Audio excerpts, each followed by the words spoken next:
但若是风台，一个人徛在厝顶，拢风扇歹去，只会当暂时用布棚盖掉的。落雨也会漏水，加上灾区欠工欠料，短时间内底歹修理。也毋过下甲区有弹性受灾户，伫网络顶找业者修缮厝顶的时阵，竟然互骗走19万。本分局18日接获民众报案，疑似遭工程诈骗案，民众居家屋顶因风灾受损，犯嫌索取高额工程款项后却失去联系。大家在抢救相关的一个灾难的情况之下，那请这些宵小们不要利用这个时间来增加我们整个灾害复原、灾害互救的一个难度。客家警察分局组成专案小组侦办，19号暗时伫屏东抓到31岁的酒刑犯嫌。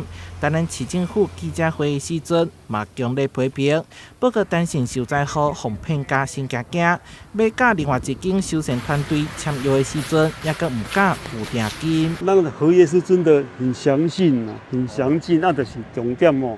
重点大家信任度不够，我嘛惊，因为我叫骗20，叫对方骗20，我嘛惊啊！伊即摆的坚持讲，要先跟我收10万块钱。外口不时也阁伫咧落雨，布棚顶悬拢是积水，漏水也阁要摕水桶来接，扫水扫袂离。即马陈先生上关心的是哄骗的钱，敢会当摕回来，互家己的厝赶紧承受好势。台南新闻综合报道。